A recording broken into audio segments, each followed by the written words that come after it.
अस्सलामुअलैकुम औज़ुबिल्लाहि मिनश्शैतानिर्रजीम बिस्मिल्लाहिर्रहमानिर्रहीम रब्बिश्रह ली सदरी व यस्सिर ली अमरी वहलुल उक़्दतम मिन लिसानी यफ़क़हू क़ौली। अच्छा बेटा, अब से ये जो नेक्स्ट वीक ये स्टार्ट हो गया, अब से हमारा टाइम टेबल जो आप लोगों के साथ शेयर्ड है, जो फिक्स टाइम टेबल है हमारा, वही चलेगा। यानी कि हमारी क्लास होगी मंडे को और वेडनेसडे को 10 बजे, 10 से 12। फ्राइडे को क्या टाइम है भाई? 10 से पौने 1 तक तकरीबन। और इस वाले वीक से नहीं, नेक्स्ट वीक से यानी कि अक्टूबर से सैटरडेज भी हमारी क्लास होगी। ठीक हो गई बात? इंशाल्लाह। और कोई भी चेंज हो अगर आप लोगों को नज़र भी आए तो आप मुझे बताएंगे, क्योंकि मैं ख़ुद भी टाइम टेबल फिर देखता नहीं हूँ। अच्छा भाई, बिस्मिल्लाहिर्रहमानिर्रहीम। तो बेटा हमारी डिस्कशन चल रही थी और हम इनकम टैक्स का डिस्कशन कर रहे थे, रिसीट्स की कुछ बातें कर रहे थे। मैं उसको रिकैप कर दूं। एक बच्चे ने मुझसे पूछा था लास्ट क्लास में कि सर हम ICAP की स्टडी टेक्स्ट परचेज़ कर लें। स्टडी टेक्स्ट बिल्कुल परचेज़ करें, लेकिन जब उसका रिवाइज वर्जन आ जाए तब करें। अभी तो पुराना वर्जन है, आया हुआ है, पड़ा हुआ है वेबसाइट के ऊपर, पुराना वाला वर्जन है वो, ये अपडेट हो जाएगा। मुझे ऐसा लगता है कि 1-2 हफ्ते में अपडेटेड वर्जन ICAP की वेबसाइट पर अवेलेबल हो जाएगा। सॉफ्ट फॉर्म में आपके पास है तो भी काफ़ी है, और अगर आप हार्ड बाउंड बुक परचेज करना चाहते हैं तो भी अच्छी बात है, कर सकते हैं, क्योंकि ICAP की स्टडी टेक्स्ट को हम प्रैक्टिस मटेरियल के लिए बिल्कुल यूज़ करते हैं और हमारे बुक में भी वो वाले क्वेश्चन मैंने इंक्लूड किए हुए हैं। तो काफ़ी सारी चीज़ें ऐसी भी होती हैं जो मैं आप लोगों को होमवर्क दूंगा, तो आप लोग जब करके उसका आंसर टैली करेंगे, कुछ एरर्स हैं, गलतियाँ हैं, वो बात आपको समझ आ जाएंगी। लेकिन कहने का मकसद ये है कि ICAP का जो स्टडी टेक्स्ट है वो ICAP का रेकमेंडेड स्टडी मटेरियल है, और बहुत दफ़ा ऐसा होता है कि उसमें से चीज़ें एज इट इज़ पूछ लेता है ICAP। ठीक है, तो हम बिल्कुल भी ICAP की स्टडी टेक्स्ट को रूल आउट नहीं कर सकते। और आप खुद देख लेंगे कि हमारी बुक के अंदर एग्जाम्पल्स जगह जगह ICAP की स्टडी टेक्स्ट से उठाकर मैंने इसमें इंक्लूड की हुई हैं, ताकि हमारी एडिक्वेट कवरेज हो पाए। ठीक है, जहाँ तक बात है कॉन्सेप्ट्स की, थ्योरी की, याद करने की, तो जाहिर सी बात है उसमें थोड़ी सी ज़रा मुश्किल वर्डिंग लिखी हुई है, लॉ की वर्डिंग लिखी हुई है। बुक की वर्डिंग आपको थोड़ी सी ज़रा आसान लगेगी, तो बहर तौर वो आप बेहतर समझ सकते हैं, कोई ऐसे मसले की बात नहीं है। आपने याद ही करना है, आसान वाली वर्डिंग याद नहीं होती, मुश्किल वाली क्या करेंगे बच्चे? ठीक है, अच्छा भाई, तो हम अपने डिस्कशन को कंटिन्यू करते हैं। रिसीट्स की बात हम कर रहे थे, इनकम टैक्स की हम बात कर रहे थे, और इनकम के कॉन्सेप्ट को हमने डिस्कस करना था, ऐसा ही था।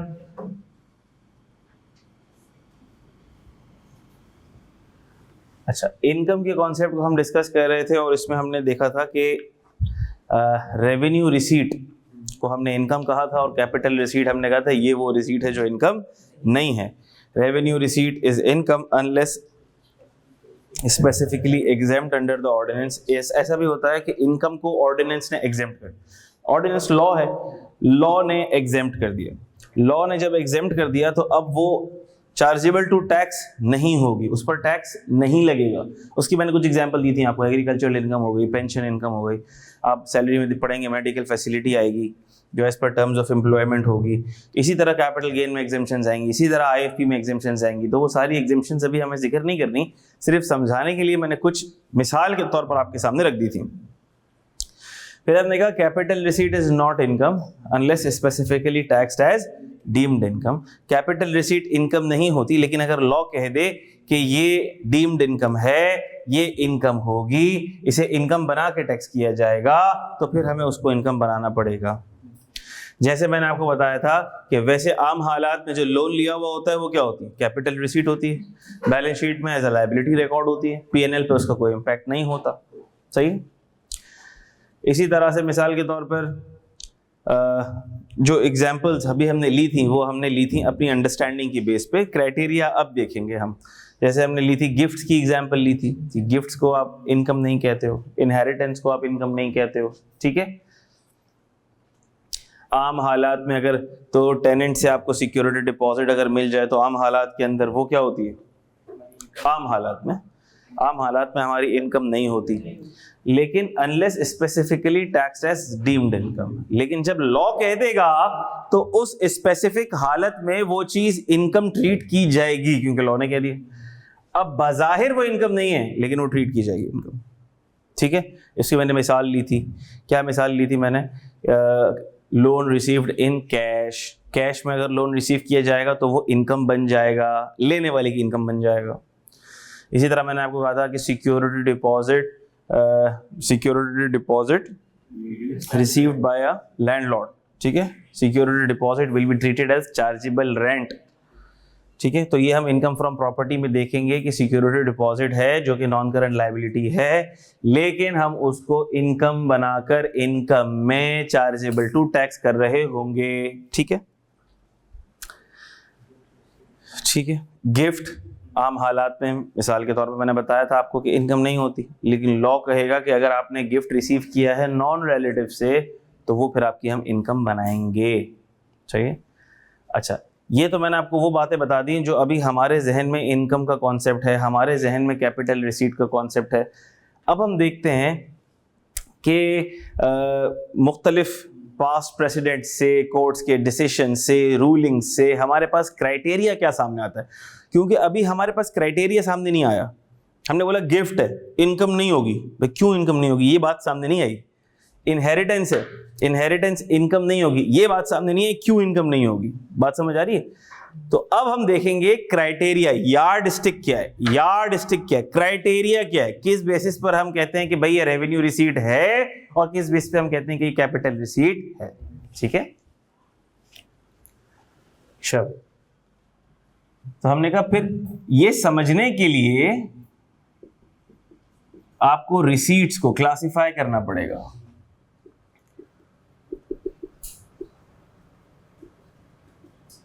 विद एक्टिविटी में और विदाउट एक्टिविटी में। ठीक है,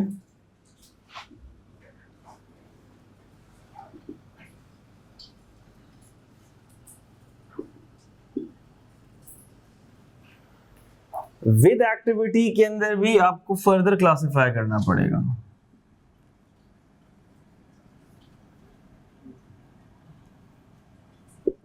इनकम जेनरेटिंग एक्टिविटी,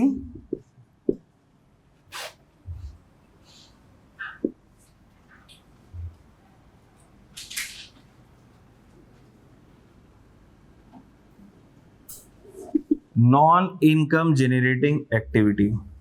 बिस्मिल्लाहिर्रहमानिर्रहीम। चलो, तो बेटा रिसीट को समझने के लिए हमने क्लासिफाई कर दिया विद एक्टिविटी में, विदाउट एक्टिविटी में। विद एक्टिविटी का मतलब क्या है? हरकत हो रही है, हरकत में बरकत हो रही है। नाम से ही जाहिर है विद एक्टिविटी, एक्टिविटी हो रही होगी, कोई ना कोई एफर्ट हो रही होगी, कोशिश हो रही होगी। अच्छा भाई, वो जो एक्टिविटी है वो इनकम जेनरेटिंग भी हो सकती है, वो नॉन इनकम जेनरेटिंग भी हो सकती है। इनकम जेनरेटिंग एक्टिविटी का मतलब क्या है कि यहां पर आपकी इंटेंशन क्या होगी? To generate income. कितनी आसान बात है। इनकम जेनरेटिंग एक्टिविटी इसी नीयत से की जाएगी कि हमें क्या अर्न करनी है? इनकम अर्न करनी। तो सर ऐसा भी होता है कि हमारी नीयत इनकम अर्न करने की ना हो फिर भी इनकम अर्न हो जाए? हमने कहा जी ऐसा भी होता है। नॉन इनकम जनरेटिंग एक्टिविटी में ऐसा ही होगा। यहां पर आपकी जो इंटेंशन है नॉट टू जनरेट इनकम, यहां पर आपकी इंटेंशन इनकम जनरेट करने की नहीं है, लेकिन फिर भी जेब में क्या आ रहा है? माल आ रहा है। यहां आपकी इंटेंशन है इनकम जनरेट करने की, फिर भी जेब में माल आ रहा है। अच्छा भाई, तो हमने कहा ये जो इनकम जेनरेटिंग एक्टिविटी से जो रिसीट आएगी, इनकम जेनरेटिंग एक्टिविटी से जो रिसीट आएगी वो होगी रेवेन्यू रिसीट। वो क्या होगी? Revenue receipt. और जो नॉन इनकम जेनरेटिंग एक्टिविटी से आएगी वो क्या होगी? हमने कहा वो होगी कैपिटल रिसीट। एग्जाम्पल से बातें आएंगी समझ में। Income generating activity, income generating activity sir, नियतों के दिलों के हाल तो अल्लाह जानता है, इंटेंशन तो अल्लाह जानता है, इंसान को कैसे पता लगेगा कि इंटेंशन क्या है? आपने बोला non income generating activity capital receipt हो जाएगी, वो इनकम नहीं होगी, तो अब मैं जो भी कमाऊंगा मैं बोल दूंगा मेरी तो नॉन इनकम जनरेटिंग एक्टिविटी से कमाया है मैंने, दिलों के हाल तो अल्लाह जानता है, मेरी इनकम ही नहीं बनेगी, मुझे टैक्स ही नहीं देना पड़ेगा। हमने कहा रुक जाओ, बेशक दिलों के हाल अल्लाह जानता है, लेकिन आपके कंडक्ट से पता लग जाएगा कि कौन सी इनकम जनरेटिंग एक्टिविटी है, कौन सी नॉन इनकम जनरेटिंग एक्टिविटी है। एग्जाम्पल, दो चीजों की एग्जाम्पल लेता हूं मैं, मिसाल लेता हूं मैं रोज 4 सेलफोन मार्केट से खरीदता हूं और बेचता हूं, रोज 4 सेलफोन मार्केट से खरीदता हूं और बेचता हूं, क्या ये मेरी इनकम जनरेटिंग एक्टिविटी है? क्यों, कैसे पता लगा?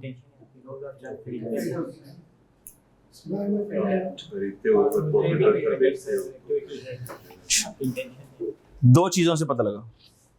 पहली चीज फ्रीक्वेंसी, आप ये हरकत कर रहे हैं, रोज कर रहे हैं, आप रोज कर रहे हैं।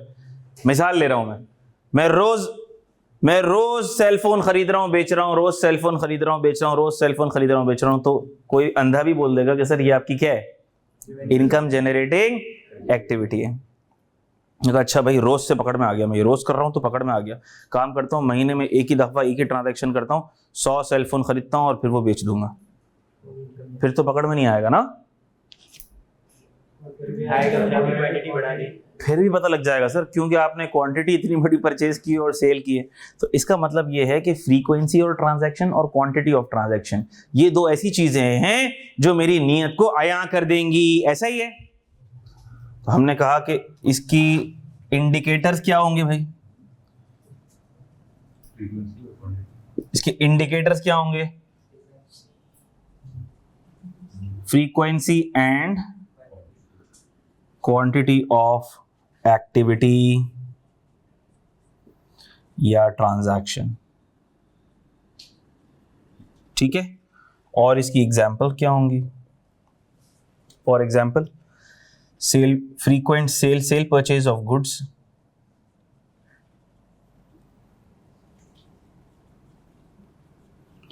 सेल परचेज ऑफ गुड्स,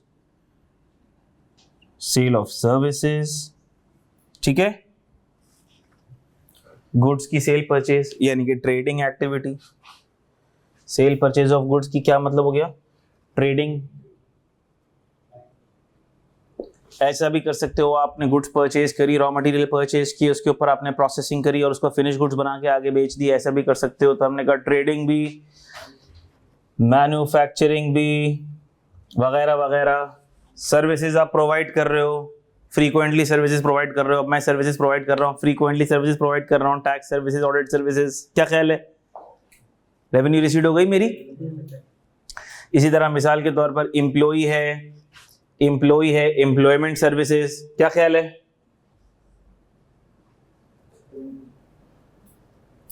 रोज जा रहा है अपने एम्प्लॉयर को सर्विसेज दे रहा है, सैलरी अर्न कर रहा है। क्या ख्याल है? रेवेन्यू रिसीट हो गई। फिट होता हुआ नजर आ रहा है, क्राइटेरिया फिट होता हुआ नजर आ रहा है। एम्प्लॉय रोज जा रहा है, 9 बजे जाता है, 6 बजे ऑफिस से बाहर आता है, बोलते मेरी नीयत तो नहीं है इनकम अर्न करने की। हमने बोला फिर तो तुम बहुत बड़े पागल हो भाई, रोज जाते हो 9 से 6 क्यों जाते हो भाई जब तुम्हारी नीयत ही नहीं है इनकम अर्न करने की? हमने कहा नहीं, आपकी ये फ्रीक्वेंसी ऑफ कंडक्ट ये बता रहा है कि ये आपकी इनकम जनरेटिंग एक्टिविटी है। सही है? क्लियर होती है बातें? ऑनलाइन वाले बच्चे अक्सर औकात ये कहते हैं सर आपकी राइटिंग कभी छोटी हो गई, कभी बड़ी हो गई, समझ में नहीं आ रही। तो जब आपका फोकस मेरे अल्फाज पर होगा, क्योंकि जब मैं लिखता हूं तो बोलता भी हूं, उसको रिपीट भी करता हूं, ठीक है। तो frequency and quantity of activity slash transaction लिखा हुआ है, फिर एग्जाम्पल में सेल परचेज ऑफ गुड्स लिखा हुआ है, नीचे ट्रेडिंग मैन्युफैक्चरिंग लिखा हुआ है, सर्विसेज लिखा हुआ है, एम्प्लॉयमेंट सर्विसेज लिखा हुआ है, वगैरह वगैरह। ठीक हो गई बात? इसकी एग्जाम्पल दे दें sir. Intention not to generate income.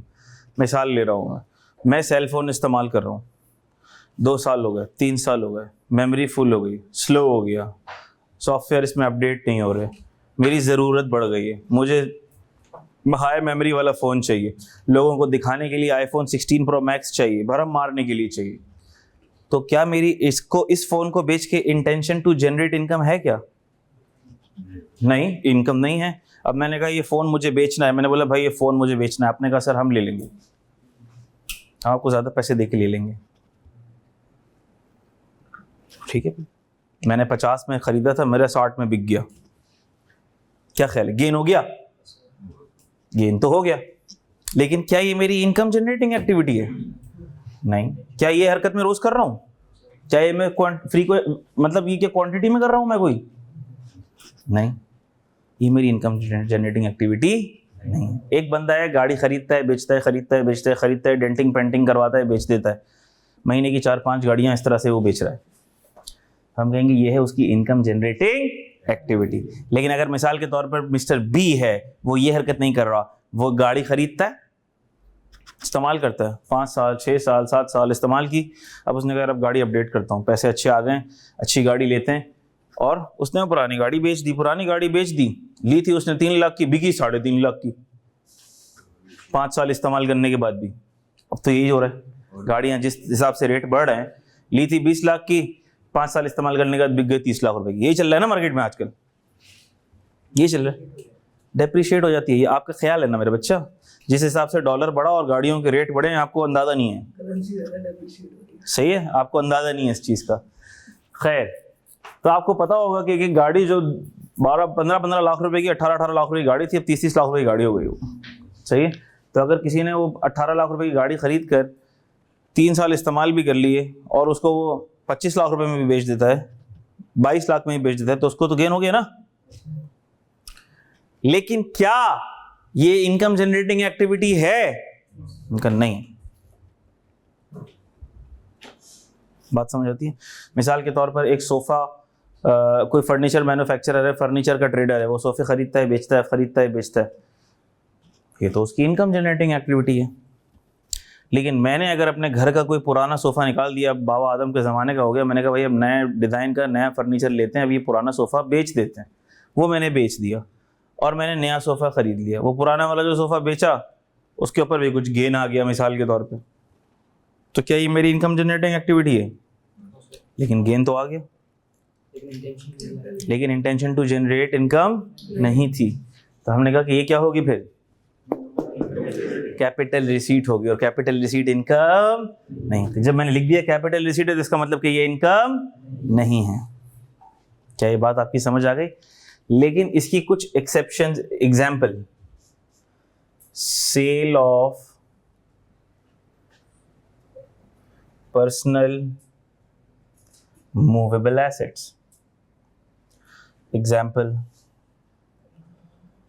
Personal cell phone,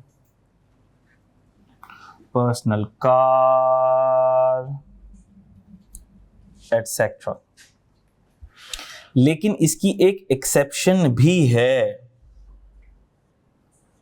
इसकी एक एक्सेप्शन है। अब आप कह सकते हो कि सर इसका मतलब कि हमने जो भी पर्सनल मूवेबल एसेट्स, जो भी आवाज आ रही है ना भाई बच्चों, आवाज तो आ रही है ना? ये नाजिश, आपका मैसेज पता नहीं मैं बाद में देख रहा हूँ या अभी देख रहा हूँ, आवाज तो आ रही है सबको? ठीक है, सही।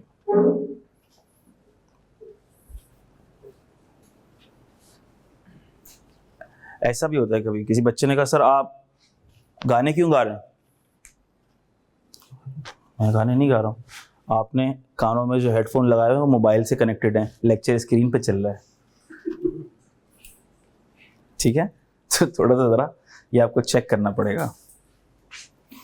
चलो, एक्सेप्शन, इसकी एक एक्सेप्शन भी है। क्या इंपॉर्टेंट एक्सेप्शन है? ये आएगी कैपिटल गेन में। सर क्या सारे पर्सनल मूवेबल एसेट्स हम बेचें, उसके ऊपर अगर कोई भी गेन आ जाए तो क्या वो टैक्सेबल नहीं होगा? लैंड इज इमूवेबल, लैंड की बात नहीं हो रही है। Land building, is land and building immovable asset? Movable है? इमूवेबल है, मूवेबल नहीं है।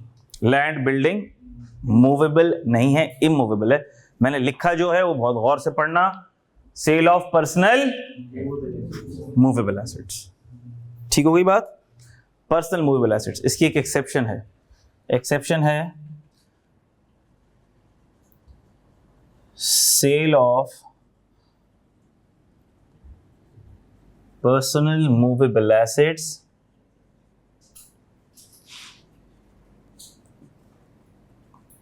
specified in section 38 subsection 5,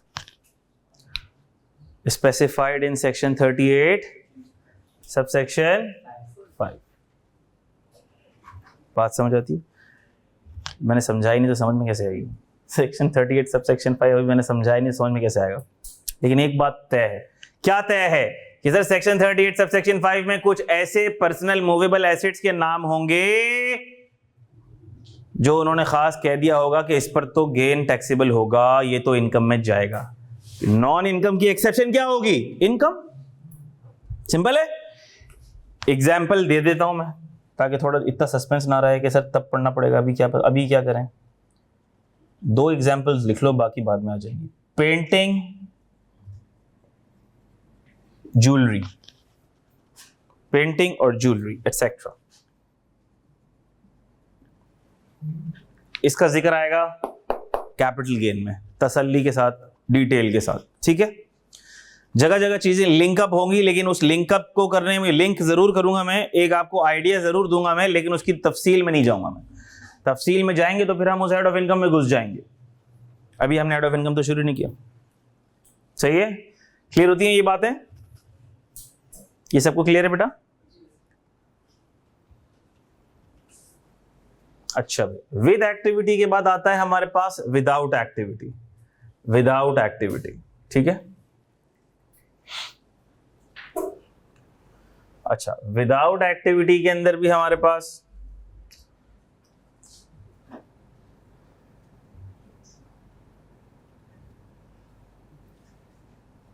on voluntary basis, on voluntary basis, सबसे पहले ये देख लो।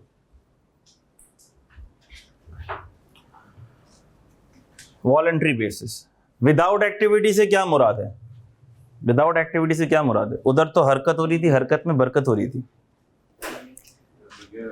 इधर हरकत भी नहीं होगी और बरकत भी होगी।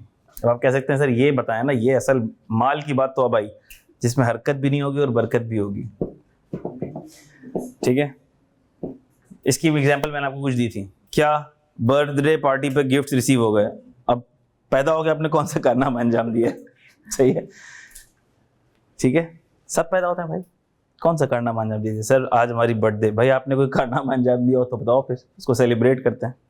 ठीक है, जिंदगी का एक कीमती साल कम हो गया, अगर आपने नेक आमाल में गुजारा तो अच्छी बात है, और अगर आपने गुनाहों में गुजार दिया तो उसके ऊपर तौबा इस्तग़फ़ार करो भाई, और नियत इरादा करो कि अगले साल हम कुछ अच्छा करेंगे। ठीक है, समझ रहे हो बात को? तो ये तो ऐसा है कि अगर तो आमाल में गुजरा, अच्छे आमाल में गुजरा तो बस ठीक है, अल्लाह का शुक्र अदा करो उस पर भी, लेकिन इंसान तो गुनाहों का पुतला है, तौबा इस्तग़फ़ार करे बंदा। सही है।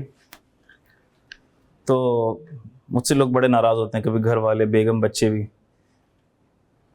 कभी कहते हैं पापा हमारी बर्थडे है, बोला मुझे तो किसी की भी याद नहीं। ठीक है, खैर, तो गिफ्ट रिसीव हो गए, बर्थडे पे गिफ्ट रिसीव हो गए, और मैंने आपको बताया था वेडिंग सेरेमनी पे गिफ्ट रिसीव हो गए। ठीक है, एनवेलप्स रिसीव हो गए on voluntary basis. Voluntary basis birthday party आपने रखी, आपको गिफ्ट रिसीव हो गए। ठीक है, तो अब आप कह सकते हैं कि सर ये विदाउट एक्टिविटी आपने कैसे कह दिया? घर पे बर्थडे रखना कोई आसान काम तो नहीं है, उसमें तो एक्टिविटी लगती है, लोगों को दावत देनी पड़ती है, खाना वगैरह पकाना पड़ता है, केक शेक लाना पड़ता है, तो ये एक्टिविटी है। हमने कहा बिल्कुल ज़रूर भैया, थोड़ी बहुत आपने खुशी से भले कर ली एक्टिविटी, लेकिन इस एक्टिविटी की बिना पर आप सामने वाले को कंपेल नहीं कर सकते कि भाई बर्थडे पार्टी पर आ रहे हो तो ज़रा 5,000 का एनवेलप साथ लेके आना। सामने वाली पार्टी की ऑब्लिगेशन इस्टेब्लिश नहीं होगी। यहां पर सामने वाली पार्टी की ऑब्लिगेशन इस्टेब्लिश हो रही थी आपकी एक्टिविटी से, आपने बेचा था, अब उसको पैसे देने पड़ेंगे, ऑब्लिगेशन इस्टेब्लिश हो गई। आपकी इंटेंशन नहीं भी थी फिर भी आपने फोन बेचा, तो अब सामने वाली पार्टी की ऑब्लिगेशन एस्टैब्लिश हो गई, आपको पैसे रिसीव होंगे, सामने वाली पार्टी को पैसे देने पड़ेंगे क्योंकि आपने ऐसी एक्टिविटी की है। लेकिन यहां पर विदाउट एक्टिविटी का मतलब भले वो थोड़ी बहुत आपने अपनी खुशी से एक्टिविटी कर भी ली तो वो एक्टिविटी नहीं कहलाएगी। बात समझ आ रही है? क्यों? क्योंकि ये कोई ऐसी एक्टिविटी नहीं है जो सामने वाली पार्टी को पेमेंट के ऊपर कंपेल कर सके।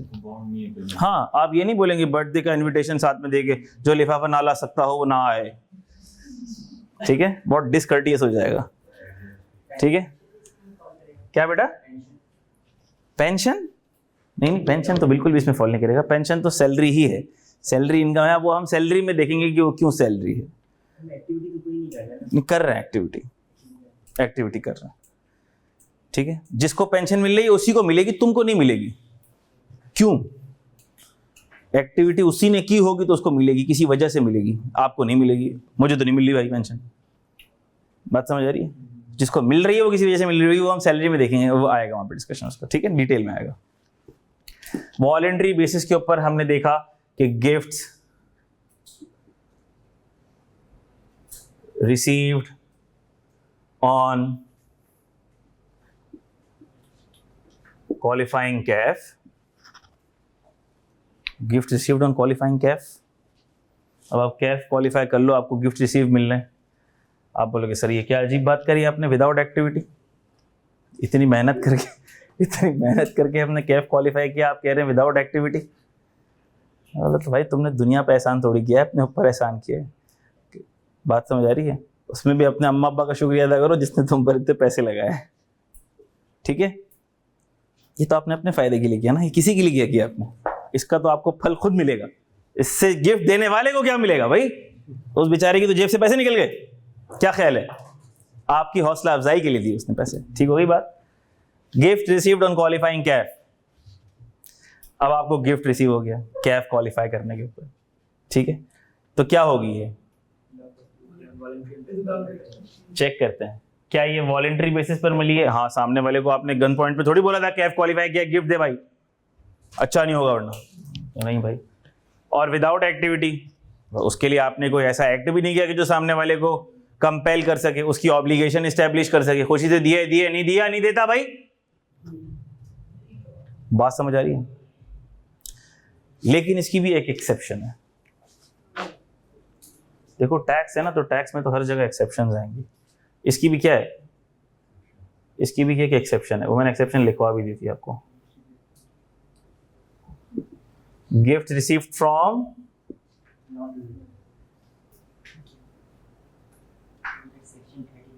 जी बिल्कुल बेटा,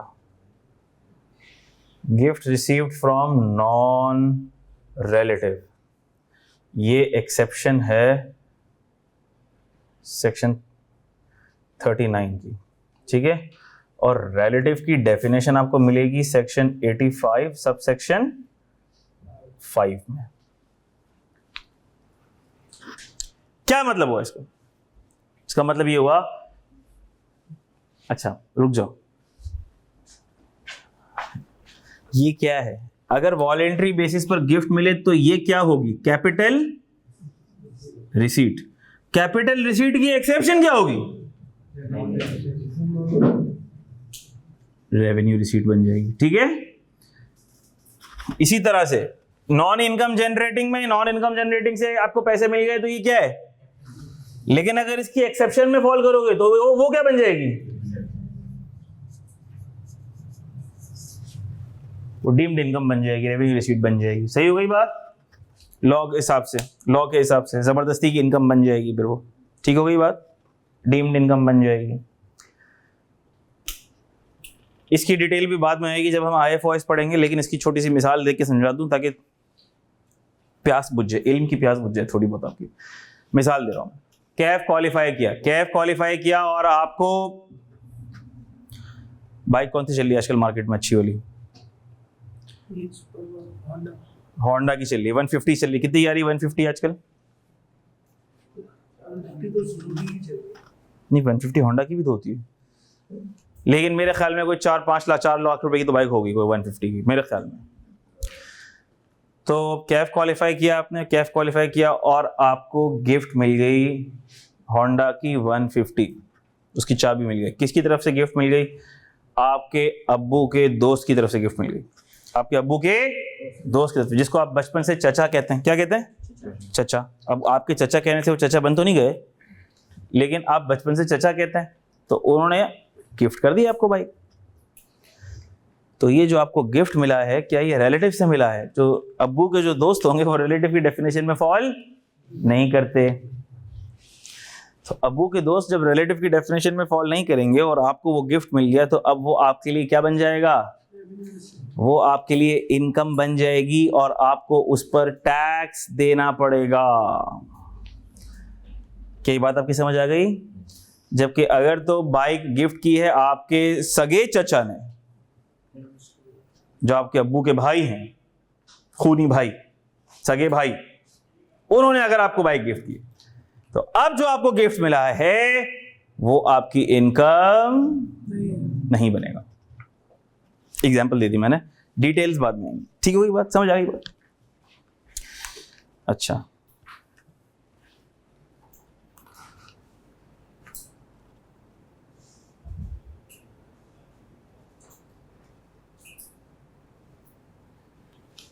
या इसको यूं कह लो,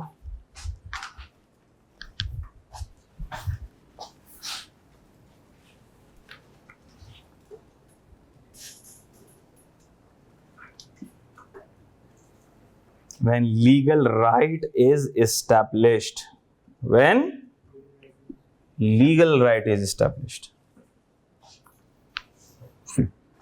जब आपका लीगल राइट एस्टैब्लिश हो जाए, ये तो क्या है? वॉलंटरी बेसिस के ऊपर कैप क्वालिफाई कर दिया। अब आपका कोई, अगर आपका रिश्तेदार आपको गिफ्ट नहीं भी देगा तो आप उसको कुछ बोल नहीं सकते, उसने खुद की खुशी से दिया है, वॉलंटरी बेसिस पर दिया है। लेकिन क्या ऐसा हो सकता है कि आपका लीगल राइट एस्टेब्लिश हो जाए? ऐसा हो सकता है। मिसाल के तौर पर आपने एक प्राइस बॉन्ड खरीदा, ठीक है? प्राइस बॉन्ड खरीद लिया आपने, 200 रुपए वाला, 1000 रुपए वाला, 1000 रुपए वाला प्राइस बॉन्ड खरीद लिया। बड़ी मुश्किल से अपनी ईदी की रकम जो सेव की थी, 5000 रुपए के, आपने 5 प्राइस बॉन्ड खरीद लिए 1000 रुपए वाले। फिर जब वो प्राइस बॉन्ड निकला, रिजल्ट अनाउंस हुआ, आपने अपना नंबर चेक किया और आपका इनाम निकल आया। 1000 रुपए का एक जो प्राइस बॉन्ड था, आपका इनाम निकल आया और आपने 50,000 रुपए का इनाम जीत लिया। तो क्या इसके लिए आपने कोई एक्टिविटी की है? इसके लिए आपने कोई एक्टिविटी नहीं की, लेकिन आपने इनाम जीत लिया है। तो क्या ख्याल है, अगर आपने इनाम जीत लिया है, अब आप बैंक के काउंटर पे वो प्राइस बॉन्ड लेके जाओ और बैंक वाला आपको कहे, भाई आपके साथ हमने मजाक किया था, ये कैमरा लगा हुआ है, देख के मुस्कुरा के हाथ हिला दें। हमने कहा था हाथ तो हम हिलाएंगे, लेकिन आपके इस गाल पे भी और इस गाल पे भी, दोनों गाल सूज जाएंगे आपके। मजाक हमें ऐसा बर्दाश्त नहीं है। नंबर निकला है प्राइस बॉन्ड का, इनाम चाहिए, इनाम। मजाक के मूड में नहीं है इस वक्त हम। हमने कहा सर फिर हम सीरियस हो जाएंगे, माजरत के साथ, फिर हम क्या हो जाएंगे? सीरियस। तो हमने कहा जब आप सीरियस होंगे तो टैक्स वाला भी सीरियस होगा। टैक्स वाला बोलेगा भाई अच्छा आप बहुत सीरियस हैं, तो अब ये जो आपकी अमाउंट है ये आपकी इनकम है और इस पर आपको क्या देना पड़ेगा? टैक्स देना पड़ेगा।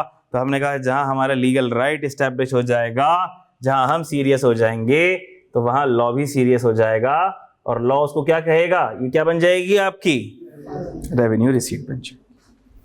ठीक है? और मैंने आपको इसकी एक एग्जांपल भी दे दी मिसाल के तौर पर।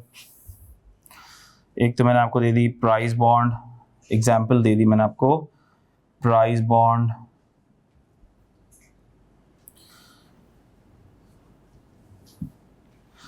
Prize and winnings on scheme, on promotional schemes announced by third parties.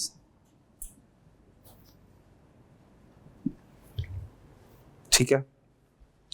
मिसाल दे रहा हूं मैं, आपने सिंधी मुस्लिम के पेट्रोल पंप से पेट्रोल भरवाया PSO का, और आपको पेट्रोल भरवाने के बाद उसने एक स्क्रैच कार्ड दे दिया, बोले भाई स्क्रैच एंड विन की ऑफर चल रही है, जो 1000 रुपए का पेट्रोल डलवाता है उसको हम ये कार्ड देते हैं, आप स्क्रैच करें, देखें इसमें क्या इनाम निकला है आपका, इसमें आपका क्या इनाम निकला है, स्क्रैच करें, चेक करें, बताएं। आपने स्क्रैच किया, लिखा हुआ था better luck next time, better luck. उसने कहा अच्छा सीए के स्टूडेंट लगते हो। अच्छा, लेकिन क्या कभी ऐसा हो सकता है कि उसके अंदर कोई इनाम निकला है, आपने स्क्रैच किया और क्या निकला ही? हमने कहा कि भाई पेट्रोल पंप तो नहीं निकलेगा, हमने कहा CD70 निकल आई, होंडा की CD70 निकल आई, क्या ख्याल है?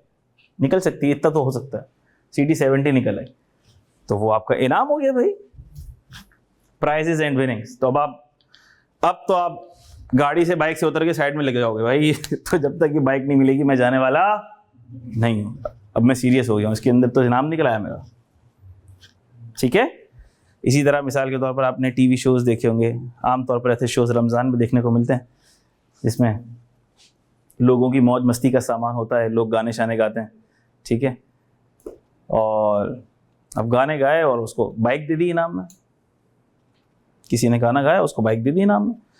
तो अब वो जो चैनल ने बाइक दे दी तो वो क्या है? Prizes and winnings, prizes and winnings, ठीक है। तो अब वो जो बाइक उसको दे दी है वो उसका प्राइज हो गया। क्या उसके लिए कोई एक्टिविटी हुई थी? एक बेसुरा गाना ही तो गाया था बेचारे ने, कोई एक्टिविटी नहीं थी उसके लिए, लेकिन उसको क्या मिल गई? बाइक मिल गई, बाइक मिल गई, ठीक है। पता नहीं पिछली दफा था या उससे पिछली दफा था, एक कपल आया था, उसको बाइक मिली थी, बेगम जो है वो फहद मुस्तफ़ा के साथ जो है ना वो बाइक की सवारी कर रही थी शौहर को छोड़ के। अस्तगफिरुल्लाह, अल्लाह माफ करे। बोला भाई बाइक मिल गई बस बहुत है, टाटा, शौहर को टाटा। खैर, तो क्या ये इनकम है? हमने कहा जी सर, अब जिसने इनाम जीत लिया है वो ये लिए बगैर तो नहीं जाएगा, वो लिए बगैर तो नहीं जाएगा, ये तो इनकम है। क्या बन गया? रेवेन्यू रिसीट बन गई। टैक्स का रेट भी मैं आपको बता दूं, प्राइस बॉन्ड के ऊपर जो प्राइस का जो टैक्स का रेट होता है वो अल्लाह भला करे 15% है, और अदर प्राइजेज एंड विनिंग्स के ऊपर 20% है। एक दफा भी मैं चेक कर लूं, एक सेकंड रुक जाओ। प्राइस बॉन्ड पर 15 है और अदर आइटम्स पे 20। क्या बोले बेटा? कौन सा नंबर? हाँ बेटा अभी आने तो दो, बढ़ने तो दो, आगे क्या कुछ याद करना है सब बताएंगे। प्राइस बॉन्ड के ऊपर टैक्स लगता है 15% का, अदर प्राइजेज एंड विनिंग्स पर लगता है 20% का। मजीद बात इस पर आएगी, थोड़ी सी कैलकुलेशन आएगी, अभी बस इतना लिख लो। यानी कि इन शॉर्ट मैं अगर आपसे कहूं कि प्राइस बॉन्ड आपका निकल आया, 1000 रुपए का प्राइस बॉन्ड था, 50,000 रुपए का इनाम निकल आया, तो 50,000 रुपए के इनाम के ऊपर आपको कितना टैक्स देना पड़ेगा? 15% का। और अगर तो आपकी बाइक निकल आई मिसाल के तौर पर जीतो पाकिस्तान में, तो बाइक निकल आई अगर आपकी तो, और वो बाइक है मिसाल के तौर पर लाख रुपए की, लाख रुपए की बाइक है, तो कितना देना पड़ेगा? 20% देना पड़ेगा। जी मेरे बेटा। क्या बेटा? इनकम फ्रॉम प्रॉपर्टी, वो तो रेंटल इनकम में आएगा ना मेरा बच्चा, रेंटल इनकम के हेड में आएगा। वो तो आपकी इनकम जनरेटिंग एक्टिविटी हो गई ना। एक्टिविटी की है आपने एक्टिविटी की है, आपने घर लिया है, घर को आपने रेंट पे दिया है, आपका घर था आपने उसको रेंट पे दिया है, उसको मेंटेन करना भी आपकी जिम्मेदारी है। मतलब उसके ऊपर बात समझाने के लिए बहस हो सकती है, लेकिन कुछ चीजें इनकम हैं, वो हेड्स ऑफ इनकम में हमने पढ़ लिया था एग्जाम। अब मैं उसको फिट कर रहा हूं इधर, ठीक है। अब मिसाल के तौर पर कोई बंदा भी अपना घर ले रहा है, रेंट पर दे रहा है, प्रॉपर्टी है, सेल कर रहा है, ठीक है, प्रॉपर्टी है, सेल कर रहा है, फिर बेच रहा है, खरीद रहा है, बेच रहा है, सेल कर रहा है, इनकम जनरेटिंग एक्टिविटी, ठीक है। जी बेटा आएगी अभी, इसी में आ रही है। Legal right is established. अच्छा, इस लीगल राइट की एक्सेप्शन है, इसकी क्या है? इसकी भी क्या है? एक्सेप्शन, और वो एक्सेप्शन है शरिया राइट।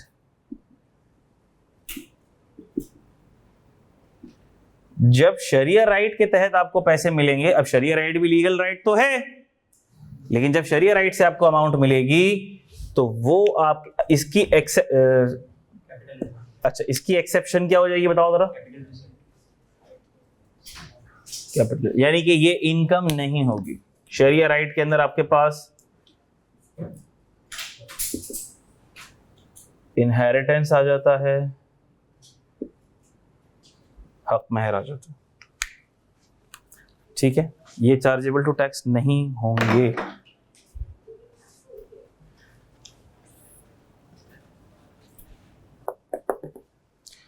ये एक बिल्कुल एक इंट्रोडक्टरी डिस्कशन है। अब हम जब जैसे जैसे आगे बढ़ेंगे चीजें बहुत डिटेल में आपके सामने खुलती चली जाएंगी। जितना हमने लिखा आप उसको कॉपी कर लें,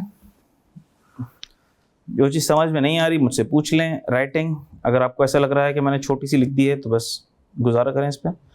मैं ज़रा इसको रिपीट कर देता हूँ। रिसीट्स को हमने क्लासिफाई किया with activity, without activity. With activity में हमने कहा इनकम जनरेटिंग एक्टिविटी और non income generating activity.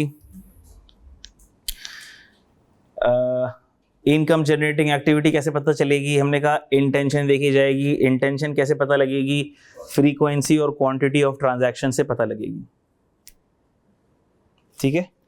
Frequency, अब मिसाल दे रहा हूँ मैं, कोई बंदा रेंट पर अपना घर दे रहा है, सवाल पूछा था भाई ने, कोई बंदा रेंट पर अपना घर दे रहा है, वो बोले मेरी तो इंटेंशन इनकम जनरेट करने की नहीं है, तो हमने बोला ठीक है भाई ऐसे ही रहने दे उसको, पैसे क्यों ले रहा है, रेंट लेगा, एग्रीमेंट करेगा, रेंट लेगा उससे, ठीक है, वो तो है ही एक इनकम ना, एक इनकम जनरेटिंग एक्टिविटी है ही ना, ठीक है, उससे तो वो इनकम डिराइव ही कर रहा है, इसमें तो कोई दो राय ही नहीं है।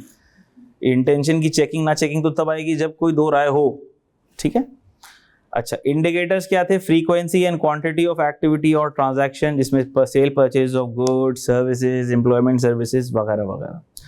नॉन इनकम जनरेटिंग एक्टिविटी में हमने लिखा था intention not to generate income, यहाँ पर इंटेंशन इनकम जनरेशन की नहीं है। Example, sale of personal movable assets.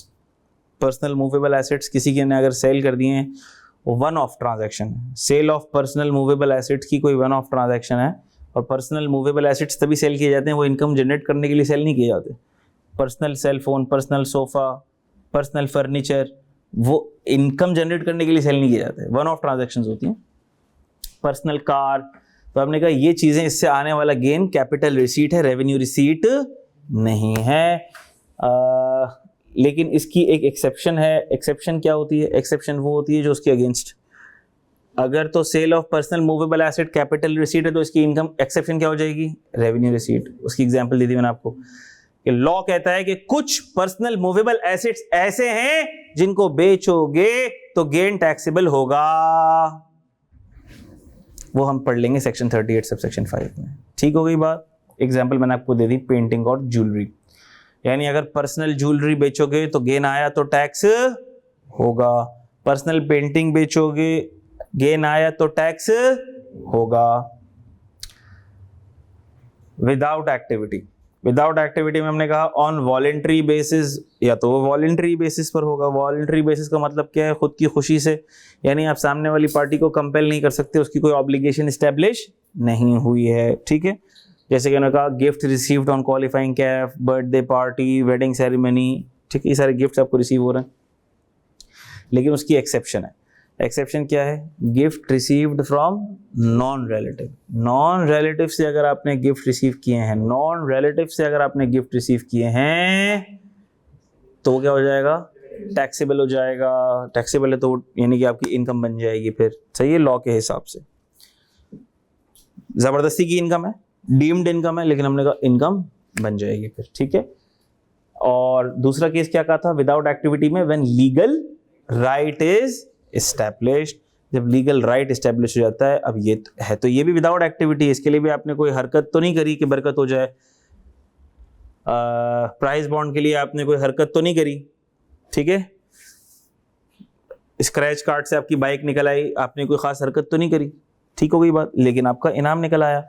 लेकिन यहां पर क्या हो गया, लीगल राइट एस्टैब्लिश हो गया। जब लीगल राइट एस्टैब्लिश हो जाएगा तो ये क्या बन जाएगी, फिर ये इनकम बन जाएगी, फिर इस पर टैक्स लगेगा। बात समझ आ गई। और इसकी एक्सेप्शन क्या थी, शरिया राइट टैक्सेबल नहीं होगा। क्लियर होती है बात? तो ये मैंने आपको एक मोटा ब्रॉड कॉन्सेप्ट समझा दिया इनकम का, कौन सी चीज़ इनकम, कौन सी चीज़ इनकम नहीं। लेकिन ये कहीं लॉ में नहीं लिखा हुआ। आप किसी सेक्शन में ढूंढना चाहोगे आपको ये नहीं मिलेगा, आप किताब में ढूंढना चाहोगे आपको नहीं मिलेगा। ये मैंने आपको एक कॉन्सेप्चुअल फ्रेमवर्क बता दिया है, कॉन्सेप्चुअल फ्रेमवर्क बता दिया है इनकम या इनकम है या इनकम नहीं है, ये चीज़ आइडेंटिफाई करने के लिए मैंने आपको एक कॉन्सेप्चुअल फ्रेमवर्क बता दी। ठीक हुई बात? इसको मैं रब कर दूं, ये आपके पास रजिस्टर्स में सेफ रहेगा। ये बुक और किताब में आपको, ये हमारी बुक में भी और ICAP की किताब में भी आपको नहीं मिलेगा। ठीक हो गई बात? रब कर दूं? तस्वीर फोटो सेशन होगा, मुझे हटने तो पहले फिर करो फोटो सेशन।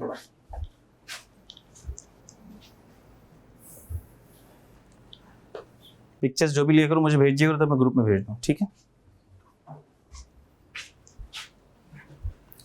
अच्छा भाई, अब मैं ये रब करता हूं और इसके बाद हम देखते हैं कि इनकम टैक्स ऑर्डिनेंस में इनकम की डेफिनेशन क्या लिखी हुई है। ये तो हमने कॉन्सेप्चुअल फ्रेमवर्क देख लिया ना।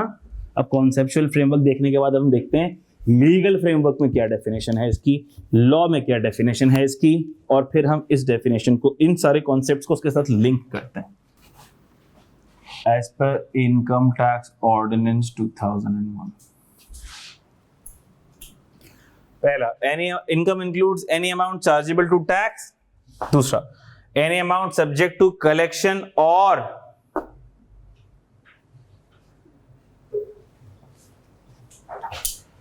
Deduction of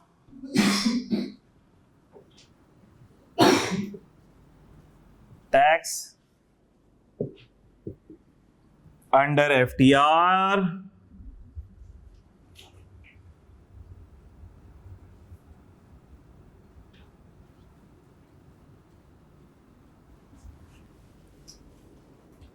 any amount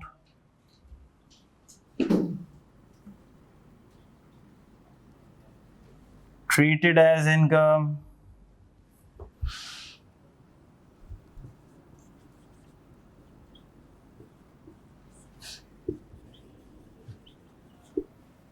any loss of income। Copy कर लो,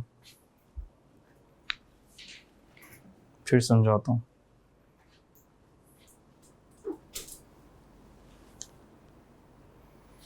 सारे स्टूडेंट्स कॉपी कर लें बेटा, फिर समझाता हूं। ये डेफिनेशन आपको मिलेगी सेक्शन 2 सब सेक्शन 29 में।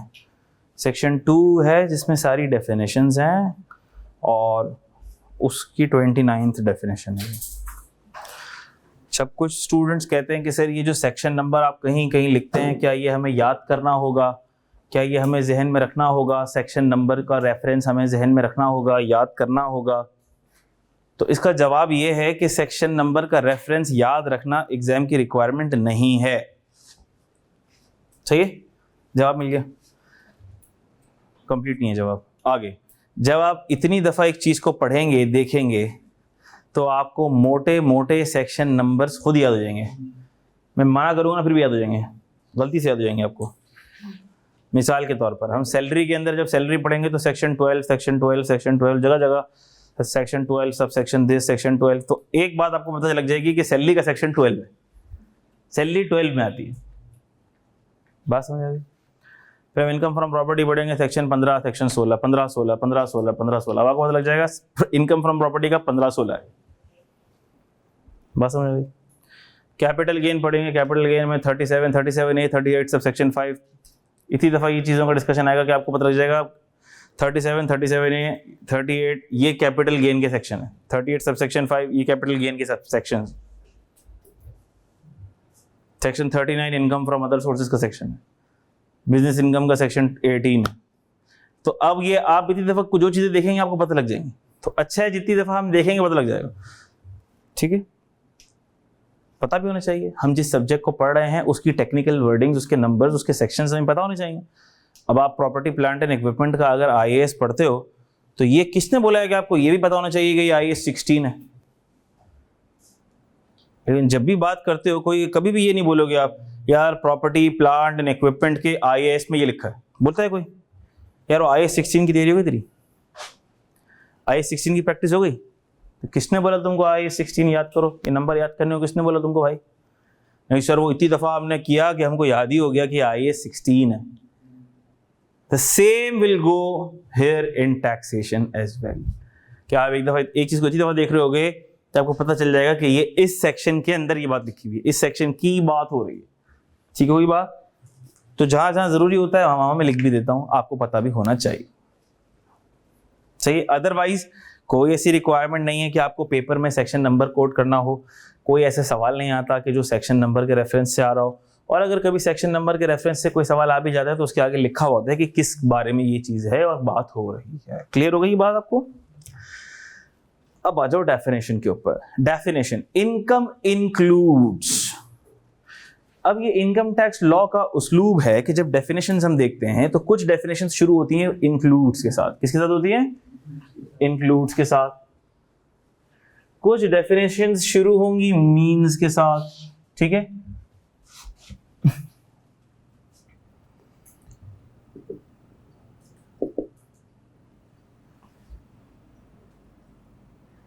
तो अगर मैं इनकम टैक्स ऑर्डिनेंस की डेफिनेशंस को एनालाइज करना चाहूं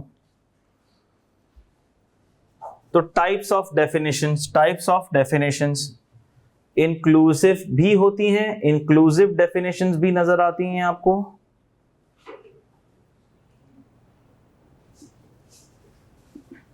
एक्सक्लूसिव डेफिनेशंस भी नजर आती हैं आपको। ये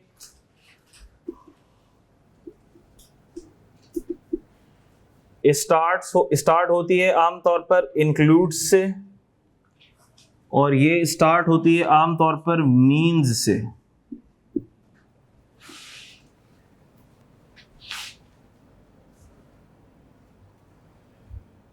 इसका कैरेक्टरिस्टिक क्या होता है?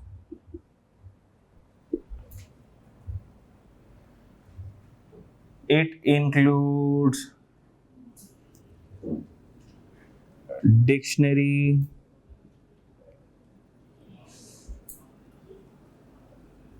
meaning and commercial sense,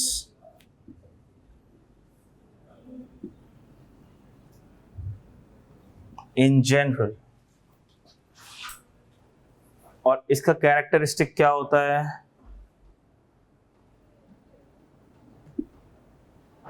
It does not include general या common meaning as per common dictionary meaning।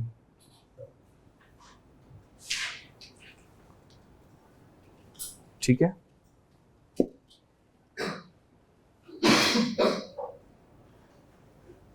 और prevailing commercial sense।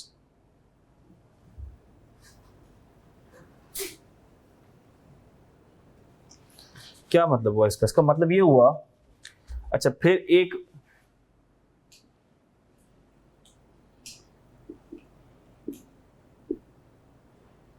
Hybrid definition भी होती है जिसमें इसकी भी खुसूसियात मिलती हैं, इसकी भी खुसूसियात मिलती हैं।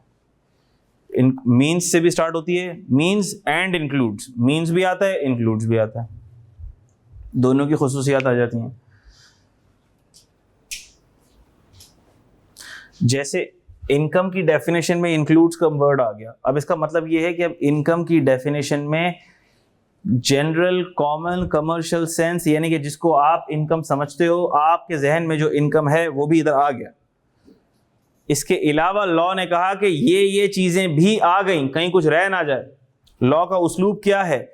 लॉ का आपको तरीका क्या नजर आएगा कि लॉ की कोशिश ये होगी कि वो हर तरह से चीजों को घेर ले, अगर किसी चीज को समझा रही है, ताकि कल को कोई टैक्स पेयर ये ना बोल सके कि डेफिनेशन में ये तो नहीं लिखा हुआ, ये तो इनकम नहीं है, मैं तो इस पर टैक्स नहीं दे रहा। बात समझ आ रही है? अगर लॉ ने किसी चीज को घेरे में लेना होगा, अहाते में लेना होगा, तो लॉ उसको हर तरह से, हर एस्पेक्ट से कवर करने की कोशिश करेगा। तो लॉ ने इनकम के साथ भी यही है।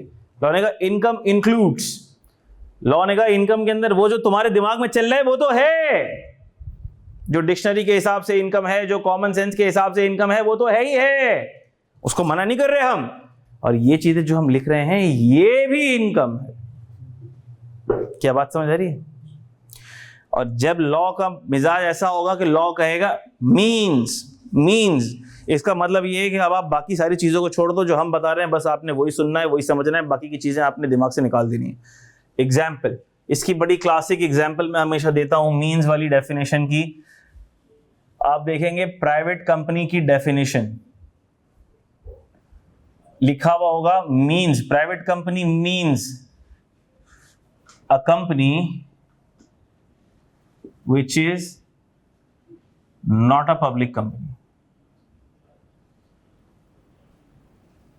कितनी टेक्निकल डेफिनेशन है। Private company means a company which is not a public company। इस डेफिनेशन के बाद लॉ ने प्राइवेट कंपनी का स्कोप स्पेसिफिक कर दिया। अगर लॉ प्राइवेट कंपनी की डेफिनेशन ये ना देता और कहता सिर्फ प्राइवेट कंपनी, जहां प्राइवेट कंपनी लिखा हुआ है वहां प्राइवेट कंपनी लिखा हुआ होता, तो अब जिधर भी प्राइवेट कंपनी लिखा हुआ होता ना, आपका दिमाग चले जाता कंपनीज एक्ट की तरफ, और आप बोलते हैं कि कंपनीज एक्ट के हिसाब से जो प्राइवेट कंपनी है वही प्राइवेट कंपनी है। क्योंकि law, normal commercial sense, normal general common sense क्या है? प्राइवेट कंपनी वही है जिसको कंपनीज एक्ट कहता है प्राइवेट कंपनी। लेकिन जब इनकम टैक्स ऑर्डिनेंस ने कह दिया private company means a company which is not a public company, तो हमने कहा अब प्राइवेट कंपनी का मतलब चेंज हो गया, डेफिनेशन चेंज हो गई। अब इसका जो कमर्शियल सेंस है, जो प्रीवेलिंग सेंस है, वो हमें अपने दिमाग से साफ करना पड़ेगा, रिमूव करना पड़ेगा। और टैक्स की दुनिया के लिहाज से हमें अब इसका मतलब अपने जहनों में क्या बिठाना पड़ेगा? प्राइवेट कंपनी वो है जो पब्लिक कंपनी नहीं है। इसकी डिटेल में नहीं जा रहा हूं मैं, इसकी डिटेल बाद में आएगी, लेकिन अभी आपको सिर्फ बताना मकसूद था। ठीक हो गई बात? ये आप लिखो, एक सेकंड में मैं आ रहा हूं, कॉल कर लो। अच्छा, तो बेटा ये इनकम की जो डेफिनेशन है जो आपने अभी अभी अपने पास लिखी है, नोट डाउन की है, इसके ऊपर हम कुछ बात करेंगे। इनकम का जो क्राइटेरिया अभी हमने देखा, डिस्कस किया, आप देख सकते हैं कि आपको इस डेफिनेशन में वो चीजें नजर नहीं आ रही होंगी। अदर पॉसिबिलिटीज भी हो सकती हैं। मीन्स में यही जो बात लिखी हुई है लॉ के अंदर, हमें उसी तनाजुर में देखना है, उसी मतलब के साथ देखना है इसको। और ऐसी डेफिनेशंस भी होंगी जिसमें मीन्स भी होगा, इंक्लूड्स भी होगा, आएगी तो देख लेंगे। ठीक है, अच्छा भाई, अब आ जाओ इधर देखो। Income includes any amount chargeable to tax. अब कौन सी अमाउंट चार्जेबल टू टैक्स, क्या क्राइटेरिया उसका, कुछ लिखा हुआ नहीं है, लेकिन एनी अमाउंट चार्जेबल टू, जो भी चार्जेबल टू टैक्स हो। तो हमने कहा यहां पर अब वो सारा कॉन्सेप्ट रेवेन्यू रिसीट वाला आ जाएगा। बात समझ आ गई? रेवेन्यू रिसीट, कैपिटल रिसीट वाला कॉन्सेप्ट आ जाएगा। ठीक है, अच्छा भाई, तो ये वाली बात हम पहले ही डिस्कस कर चुके, इसी की पूरी तमहीद थी जो डिस्कशन हमने पहले कर ली। ठीक है, क्योंकि लॉ आपको नहीं बताता कौन सी amount chargeable to tax. Law से आपको नहीं पता लग रहा कि पर्सनल सेलफोन जो बिका है वो, उसका गेन टैक्सेबल नहीं होगा। बात समझ आ रही है? अच्छा, अगली बात, any amount subject to collection और डिडक्शन ऑफ टैक्स अंडर, अभी खतरनाक सा वर्ड आ गया,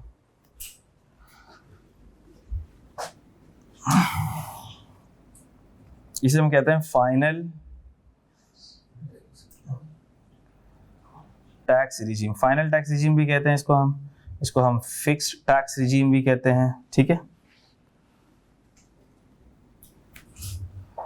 FTR क्या मतलब हुआ इसका? लॉ में हम देखेंगे कि कुछ ऐसे एलिमेंट्स ऑफ इनकम हैं, कुछ ऐसी इनकम्स हैं कि जिसे टैक्स करने का खुसूसी तरीका है, खुसूसी रेट है, यानी कि सब इनकम को हम एक ही तरह से टैक्स नहीं कर रहे होंगे। ये तो दुनिया का उसूल है, हर हर तरह के लोग होते हैं, दुनिया में हर तरह के लोग होते हैं भाई। क्लास में स्टूडेंट्स भी हर तरह के लोग होते हैं, स्टूडेंट्स भी हर तरह के होते हैं। हर स्टूडेंट को एक तरह से डील नहीं किया जा सकता।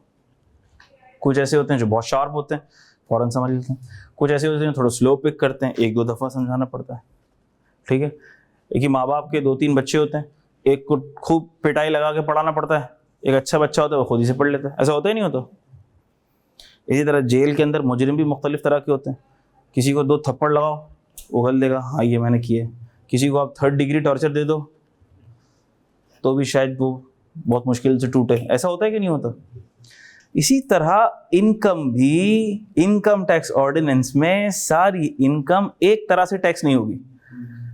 कितना आसान हो कि सारी इनकम हो और हमें पता लग जाए कि ये इनकम पे, ये इनकम, सारी इनकम इसी तरह से टैक्स होंगी, मैं आपको टैक्स रेट काट दूं, पहली क्लास के अंदर ही कोर्स खत्म हो जाए, सब घर पे बैठे सुकून से चैन की नींद सोएं। लेकिन ऐसा नहीं होगा, सही है। इनकम को टैक्स करने के मुख्तलिफ तरीके होंगे, सही है। ये इंशाअल्लाह ताला हमारा नेक्स्ट टॉपिक भी है इसके बाद, टैक्स रिजीम्स। क्या टॉपिक है? Tax regimes. ये हमारा इसके बाद आएगा टॉपिक। तो एफटीआर भी ऐसी ही एक टैक्स रिजीम है। एफटीआर भी क्या है? ऐसी ही एक टैक्स रिजीम है। क्या जरूरत पड़ी इनकम की डेफिनेशन में ये बात लिखने की? ये बात लिखने की जरूरत क्या पड़ी? जरूरत ये पड़ी कि जब हम एफटीआर पर जाएंगे तो हम ये देखेंगे कि जो इनकम भी एफटीआर से ट्रीट हो रही है, एफटीआर से टैक्स हो रही है, जो एफटीआर के अंडर टैक्स हो रही है, वो इनकम ग्रॉस बेसिस पर टैक्स होती है। किस बेसिस पर टैक्स होती है? ग्रॉस बेसिस पर। इसे ये मैं रब कर दूं, ये डेफिनेशंस वाली बात रब कर दूं, ये कर दूं रब? लिख लिया ना आप लोगों ने? जल्दी से कर लो फोटो सेशन इसका।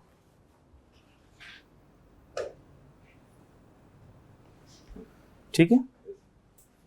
वैसे देखा जाए तो हम इनकम किसे कहते हैं सर? वैसे देखा जाए तो इनकम हम कहते हैं ग्रॉस रिसीट्स में से, ग्रॉस रिसीट्स में से एक्सपेंसेस लेस हो। क्या ख्याल है? मिसाल ले रहा हूं मैं, मिसाल ले रहा हूं। अभी आपने क्या पढ़ी हुई है अकाउंटिंग के अंदर? बिजनेस इनकम पढ़ी है ना? बिजनेसेस ही देखे, बिजनेसेस के पीएनएल बनाए। तो आप क्या करते थे? आप ग्रॉस रेवेन्यू में से, मिसाल के तौर पर ग्रॉस रेवेन्यू है 30 मिलियन का, उसमें आप लेस करते थे क्या? एक्सपेंसेस। वो बातें तुम लोग सही है, रिटर्न शिटर्न सारे एक्सपेंसेस लेस कर दिए। मिसाल ले रहा हूं 25 मिलियन के, पीबीटी आ गया। ऐसा ही होता था। इसमें इनकम कौन सी है, ये वाली या ये वाली? इनकम कौन सी है इसमें? अब आप में से कोई ये कह सकता है कि सर हम तो इसी को इनकम समझते आए थे, इसको इनकम बोलते हैं, इसको इनकम बोलते हैं। हमने कहा अगर इसको इनकम बोलते हैं तो अगर ये 35 हो गई और ये 5 का लॉस हो गया तो भी तुम बोलने लग जाओगे कि ये तो इसने इनकम कमाई है 30 मिलियन की।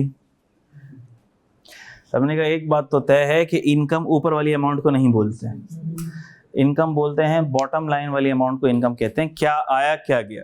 ठीक है। तो अगर मैं कहूँ इनकम किसको कहते हैं, तो इनकम तो ये वाली बॉटम लाइन वाली अमाउंट होती है जो एक्सपेंसेस लेस होने के बाद आती है। लेकिन एफटीआर वो खुसूसी मखलूक है जो लॉ कहता है कि जिस अमाउंट को हम कह रहे हैं कि इस पर लगने वाला टैक्स फाइनल हो गया, इस पर लगने वाला टैक्स फाइनल हो गया, हम इस चक्कर में नहीं पड़ेंगे कि पहले उसकी टॉप लाइन आए फिर तुम उसमें से एक्सपेंसेस लेस करो फिर बॉटम लाइन आए। हम इस चक्कर में नहीं पड़ेंगे। हम ये कहेंगे कि ये टॉप लाइन आ गई, ये ग्रॉस अमाउंट आ गई, ये ग्रॉस रिसीट्स आ गई, इसके ऊपर ये अमाउंट लगा दो, ये परसेंट लगा दो, टैक्स निकाल लो, खत्म हुई कहानी। एग्जाम्पल ले लो इसकी। ठीक है। एक बंदा रहता है, मिसाल ले रहा हूं मैं, लाहौर के अंदर रहता है एक बंदा। वो लाहौर से कराची आया और वो लाहौर से कराची आके जीतो पाकिस्तान फहद मुस्तफ़ा के शो में चला गया। इसीलिए आया था वो लाहौर से कराची, तो वो शो में हिस्सा ले ले। ठीक है। उसने शो में हिस्सा लिया और मिसाल ले रहा हूँ, उसने कोई उल्टी सीधी हरकतें की और उसको कोई इनाम मिल गया भाई, ठीक है, उसको कोई इनाम मिल गया और मिसाल के तौर पर उसको 1 लाख रुपए का इनाम मिल गया। क्या मिल गया? 1 लाख रुपए का उसने इनाम जीत लिया। तो ये अब लॉ क्या कहेगा? लॉ ये कहेगा कि ये जो 1 लाख रुपए का उसने इनाम जीता है, ये टैक्स होगा under FTR, final tax regime. इसके ऊपर तुमने रेट लगाना है 20% का, फुल एंड फाइनल। और इस बंदे ने टैक्स कितना पे करना है? 20,000। मेरा एक सवाल है, क्या ये 1 लाख रुपए उसकी इनकम है?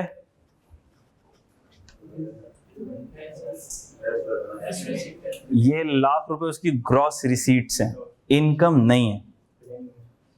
क्यों इनकम नहीं है? छोड़ दो, टैक्स छोड़ दो। कौन से expenses? Very good, very good.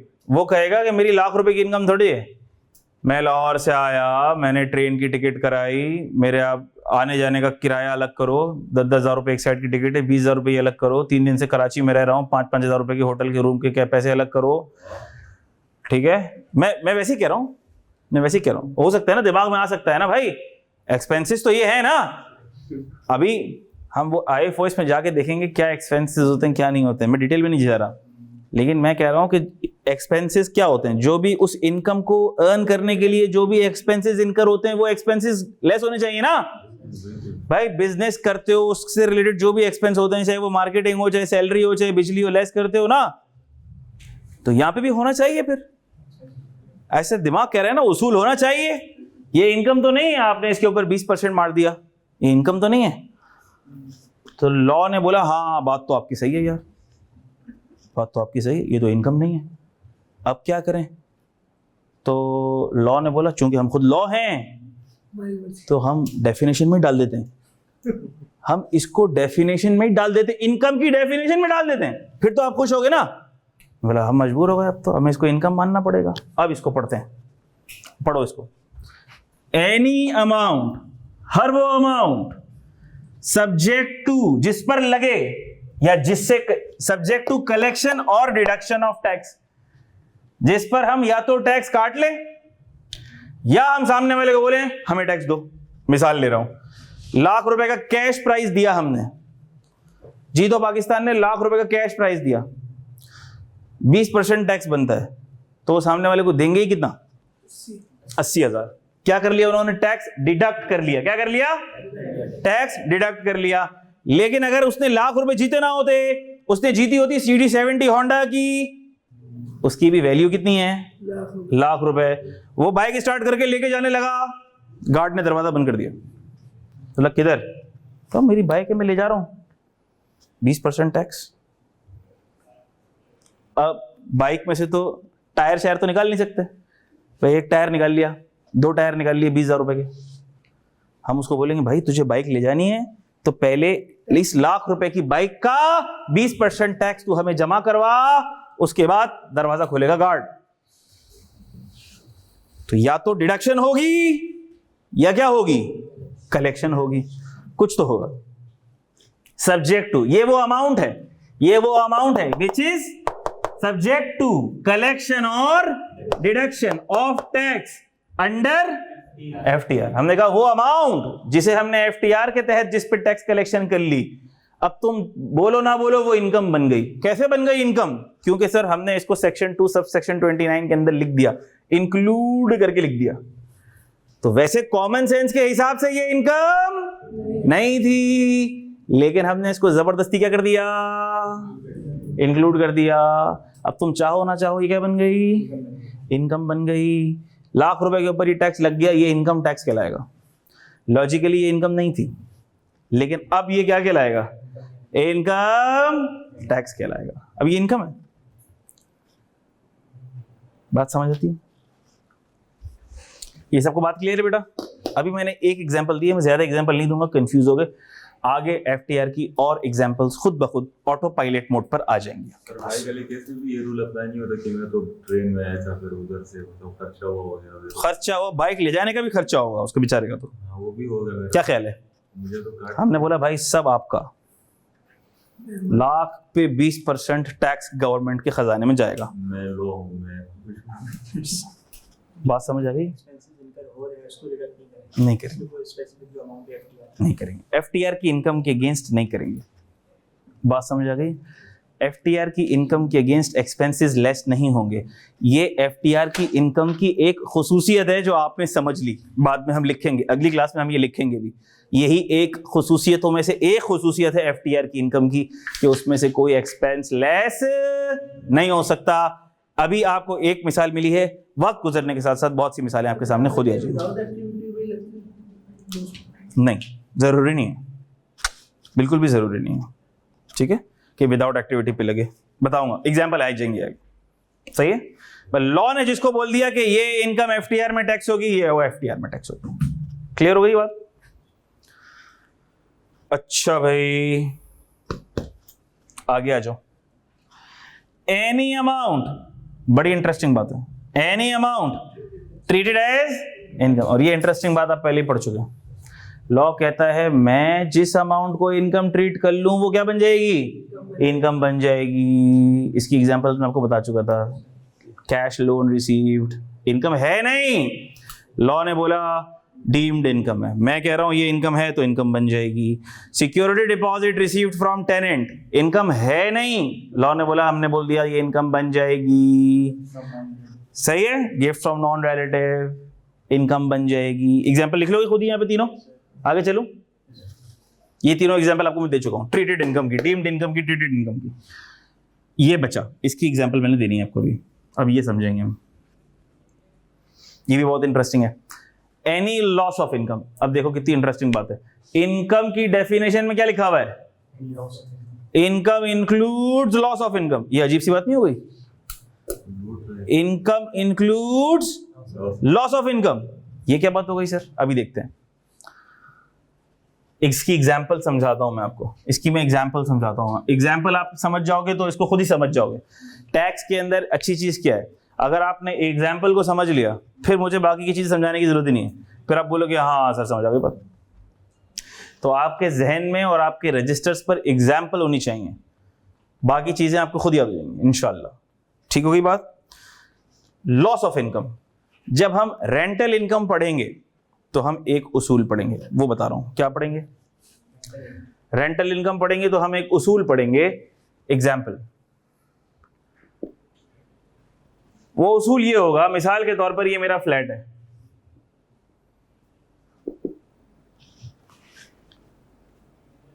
तो इसमें दो पार्टियां होंगी, एक को हम कहेंगे लैंडलॉर्ड और दूसरा क्या होगा? टेनेंट। ये जो मेरा फ्लैट है इसका मार्केट रेंट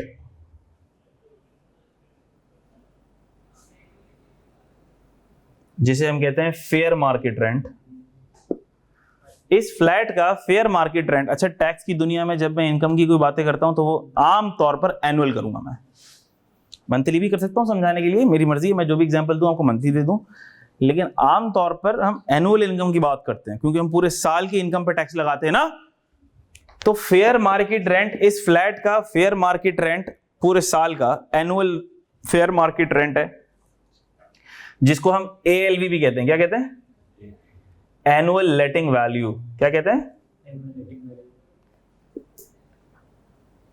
एनुअल लेटिंग वैल्यू। वो एनुअल लेटिंग वैल्यू इस फ्लैट की है 12 लाख, यानी कि पर मंथ रेंट कितना होना चाहिए इसका? 1 लाख। मार्केट वैल्यू ये चल रही है रेंट की, 1 लाख होना चाहिए। मैं किसी को भी 1 लाख रुपए रेंट पे दे सकता हूं, ये बिक जाएगा, वो चला जाएगा, ठीक है। लेकिन हुआ क्या, मिसाल ले रहा हूं मैं, मेरा कजन आ गया, उसने कहा मुनीर भाई ये फ्लैट मुझे चाहिए, मुझे दे दो किराए पे। मैंने बोला ठीक है, इसका मार्केट रेंट चल रहा है 1 लाख रुपए का, तुम ले लो 1 लाख रुपए पे। मैं बोला नहीं, हालात आजकल थोड़े पतले हैं, लाख रुपए मैं आपको नहीं दे सकूंगा, मैं आपको दे सकूंगा 70,000 रुपये पर मंथ। मैं बोला चल भाई तू भाई अपना 70,000 दे देना। अब वो मुझे दे कितने रहा है, एक्चुअल रेंट कितना है 8,40,000, याद रहेगा ये, एक्चुअल रेंट इतना है और फेयर मार्केट रेंट कितना है 12 लाख। अब मैं रेंटल इनकम निकालने जा रहा हूं, देखना जरा, मैं रेंटल इनकम निकालने जा रहा हूं।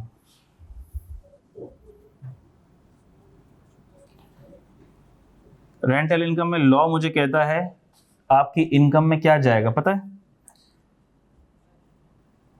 एक्चुअल रेंट उसको कंपेयर करो फेयर मार्केट रेंट से,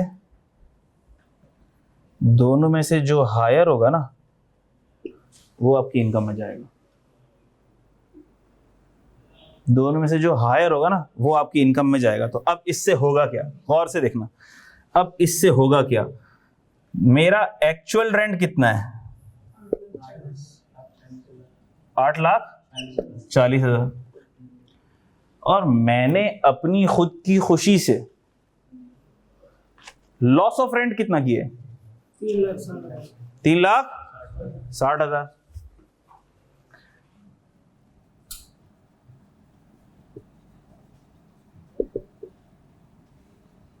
दोनों को ऐड करो,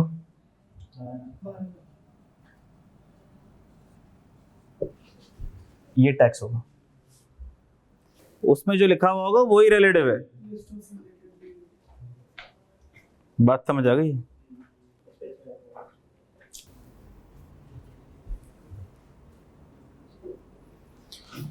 अच्छा भाई, तो ऑनलाइन वाले बच्चों को आवाज आ रही है, माजरत लाइट जाने की वजह से सेशन डिस्कनेक्ट हो गया था। अच्छा, तो लॉस ऑफ इनकम, लॉ कह रहा है कि लॉस ऑफ इनकम भी आपकी इनकम है। सर एक्चुअल रेंट जो मैं ले रहा हूं वो तो 8,40 ले रहा हूं, लेकिन लॉ कहता है तुमने अपनी मर्जी से ये लॉस ऑफ रेंट किए, तुमने अपने रिश्तेदार को क्यों दिया, मार्केट में किसी और को दे देते तो तुम्हें लाख रुपए मिल जाता, क्यों दिया अपने रिश्तेदार को तुमने कम दामों पे क्यों दिया। मैंने कहा भाई कुरान कहता है रिश्तेदारों के साथ सिला रहमी करो, भाई इताई ज़िल कुर्बा, तो दे दिया हमने। लेकिन टैक्स लॉ कहता है भाई चूंकि हमने नहीं कहा इसलिए हम आपकी इनकम में ये लॉस ऑफ इनकम को टैक्स करेंगे, या आपने खुद लॉस किए। बात समझ आ रही है। तो इसीलिए इस डेफिनेशन के इस एलिमेंट की वजह से अब टैक्स कितना होगा 12 लाख, क्योंकि वैसे अगर लॉजिकली देखा जाए तो एक्चुअल रेंट टैक्स होना चाहिए ना। लॉ फेयर मार्केट रेंट को कैसे टैक्स कर सकता है जो रेंट मैंने लिया ही नहीं है। मैंने कहा आपने लिया भले नहीं है लेकिन डेफिनेशन में हमने डाल दिया है तो ये इनकम बन गया आपकी, आप टेंशन न ले। डेफिनेशन के हिसाब से, लॉ के हिसाब से हमने इसको इनकम पहले ही बना दी आपके लिए।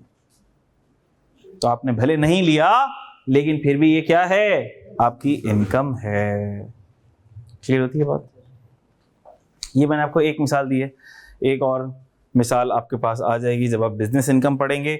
बिजनेस इनकम जब आप पढ़ेंगे तो हम ये देख लेंगे कि लॉ कहेगा कि जो प्रोविजन फॉर बैड डेट्स होता है वो भी हम आपको अलाउ नहीं करेंगे, ये लॉस भी आपका हम अलाउ नहीं करेंगे, और ये लॉस जो आप लॉस कह रहे हो ये हमारे हिसाब से लॉस नहीं है। ये हम पढ़ेंगे, बाद में पढ़ेंगे, इसकी डिटेल में मैं नहीं जा रहा हूँ। इस पर बहुत डिटेल डिस्कशन है और ये बहुत एक इंपॉर्टेंट टॉपिक है जो कि एग्जाम में बड़ा फ्रीक्वेंटली एग्जाम होता है।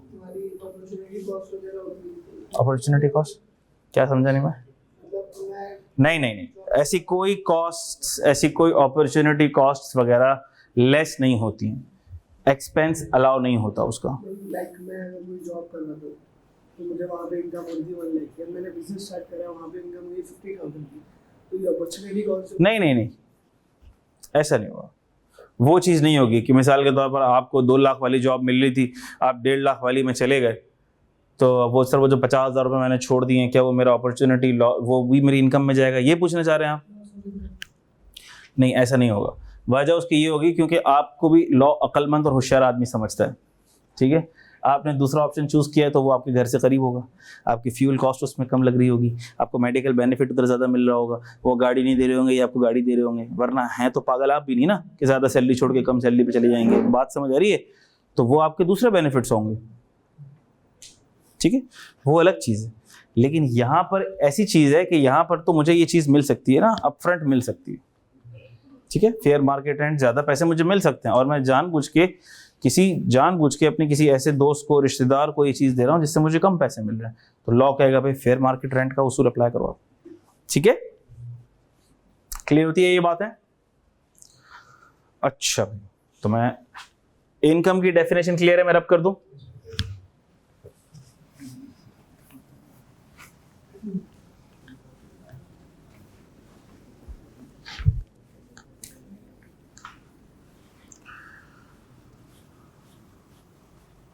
अब हमारे पास कॉन्सेप्ट है टैक्स रिजीम्स का।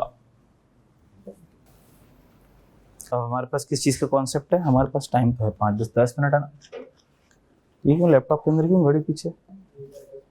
10 मिनट है ना, आगे लैपटॉप वाली घड़ी। अब हमारे पास कॉन्सेप्ट आएगा जो कि बहुत इंपॉर्टेंट कॉन्सेप्ट है,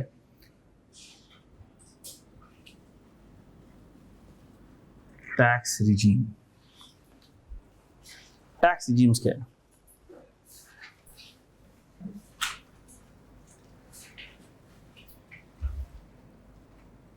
ways of taxing income।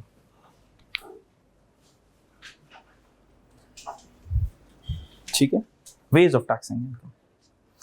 कितने तरीके हैं, हम कितने तरीकों से इनकम को टैक्स कर सकते हैं, टैक्स लॉ के हिसाब से हम किस किस तरह से किसी इनकम को टैक्स कर सकते हैं, कहलाते हैं टैक्स रिजीम्स, तरीके।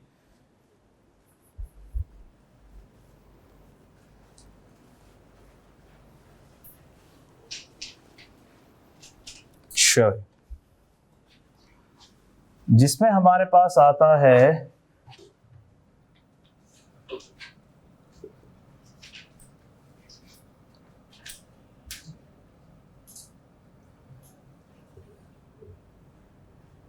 जिसका एक छोटा सा ट्रेलर आपने देखा, ठीक है, इसका एक छोटा सा ट्रेलर आपने देखा। फिर एक होता है हमारे पास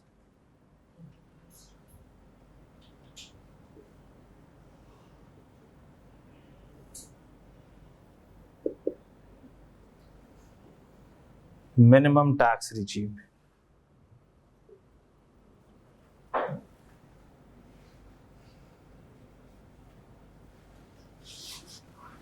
फिर एक होता है हमारे पास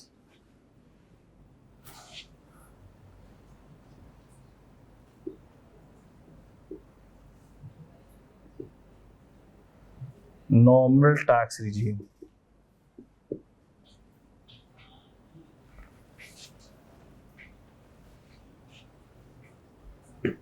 ठीक है, और इसकी एक एक्सटेंशन निकलती है सेपरेट ब्लॉक ऑफ इनकम, और एक एक्सटेंशन होती है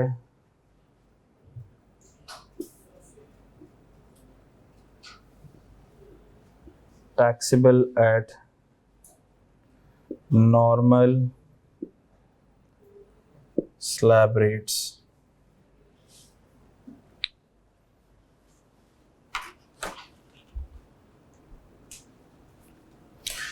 तीन मोटी मोटी टैक्स रिजीम्स हैं आपके पास, एफटीआर है, एमटीआर है और एनटीआर है। Final tax regime, minimum tax regime, और तीसरी होती है normal tax regime. Normal tax regime तीनों तरीकों में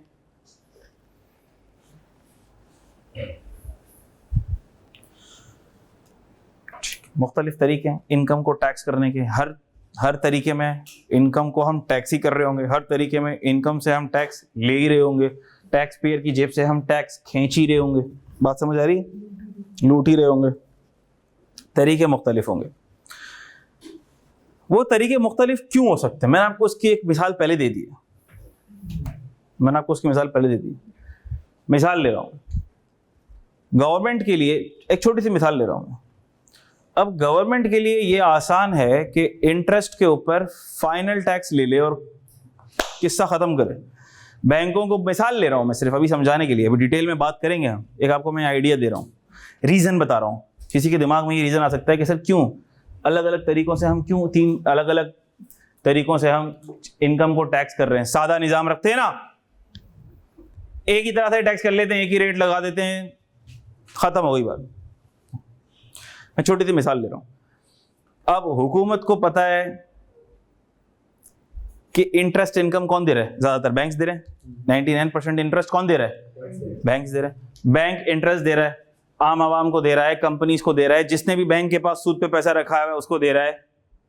ऐसा है कि नहीं है? तो अब गवर्नमेंट के लिए आसान है। गवर्नमेंट ने बोला जो भी बैंक सूद देगा उसके ऊपर 15% का टैक्स काट लेगा, वो फुल एंड फाइनल हो जाएगा। उसके बाद कोई हमें शक्ल ना दिखाए, हम उसको कोई अमाउंट वापस नहीं करेंगे, कोई टैक्स वापस नहीं करेंगे। आसान हो गया ना गवर्नमेंट के लिए। एक्सपेंसों के चक्कर में कहाँ पड़ेगी गवर्नमेंट? अरे भाई अमाउंट पे हमने टैक्स काट लिया, प्राइजेज एंड विनिंग्स पे हमने टैक्स काट लिया, अब हमारे पास कोई शक्ल लेके ना आए कि मेरा एक्सपेंस इतना है वो तो लेस करो, मेरा तो लॉस हो गया। हमने बोला जो भी लॉस शॉस हम कुछ नहीं जानते, हमने तो आपकी टॉप लाइन के ऊपर टैक्स लगा दिया, ग्रॉस रिसीट्स पर हमने आपका टैक्स लगा दिया, अब हमें शक्ल मत दिखा रहा। आप रोती शक्ल लेके आ जाते हो, आप बार बार जो टैक्स काटा है वो वापस मांगने आ जाते हो आप। बोला हमने आपकी टॉप लाइन पे टैक्स लगा दिया, जाओ अब वापस नहीं आओ। गवर्नमेंट के लिए आसान है ना? क्या ख्याल है? तो वो इंटरेस्ट इनकम को FTR कर देगी। बात समझ आ गई? सर्विस इनकम के अंदर रोना धोना ज़्यादा हो सकता है। ये खर्चे हो गए, अब सर्विस है ना, अब सर्विस के अंदर इनकम और एक्सपेंसेस वगैरह के अंदर ज़्यादा खेल सकता है, तो उसको मिनिमम टैक्स रिजिम में डाल दिया। ठीक है, यानी कि जो मैंने आपको बताया था ना कि एक जेल के अंदर 3 कैदी हैं। हाँ, जेल के अंदर 3 कैदी हैं। अब एक वो पुलिस वाले को लग रहा है ये नया नया मुजरिम बना है, इसको 2 थप्पड़ मारूंगा ये सब उगल देगा। वो 2 थप्पड़ लगाएगा। अब वो इतनी मेहनत नहीं करेगा कि उसके लिए 3rd डिग्री का इंतजाम करे, उसको समझ रहे हो ना आप बात को? बोलेगा भाई ये इससे ऐसी काम निकल आएगा। ठीक है, दूसरा शक्ल से आदि मुजरिम लग रहा है, उसने बोला भाई इसको तो कांटों के बिस्तर पे लेटाना पड़ेगा, तब भी जाके सच उगलेगा नहीं उगलेगा, पक्की बात पता नहीं है। बात समझ आ रही? इसी तरह वालिदैन, कोई शरारती बच्चा होता है, जब तक अम्मा के 2 थप्पड़ ना खाए वो कुछ काम ही नहीं करेगा।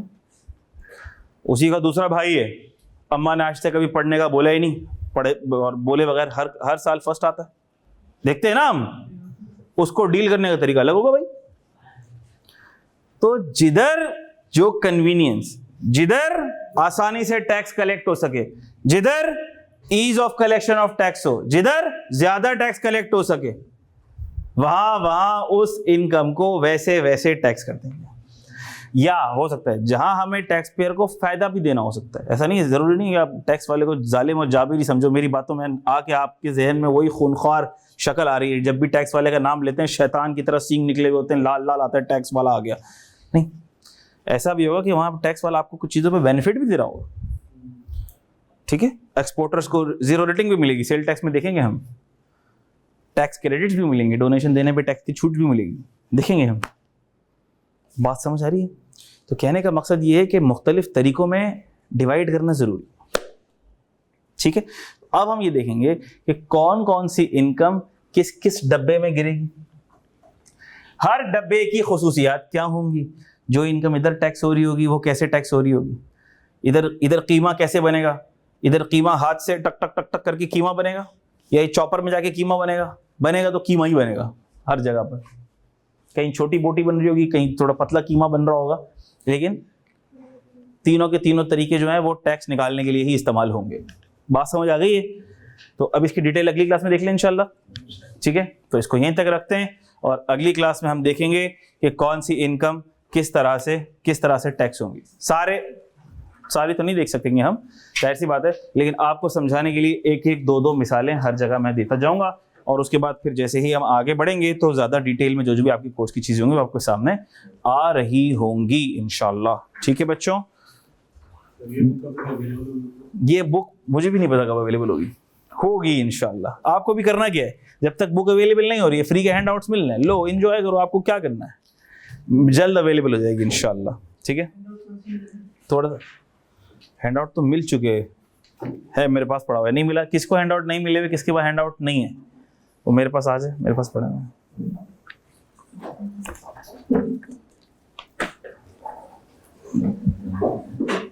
एक मैंने पेज दिया था बजट समरी का, वो सॉफ्ट में बस एक पेज ही है, वो देख लेना, सॉफ्ट में ग्रुप पे शेयर हुआ है। अगर आप लोग ग्रुप पे हो तो सॉफ्ट में भी हैंड आउट्स, बल्कि ये भी ले लो, रख लो, चलो निकल आया, उसको भी दे देना।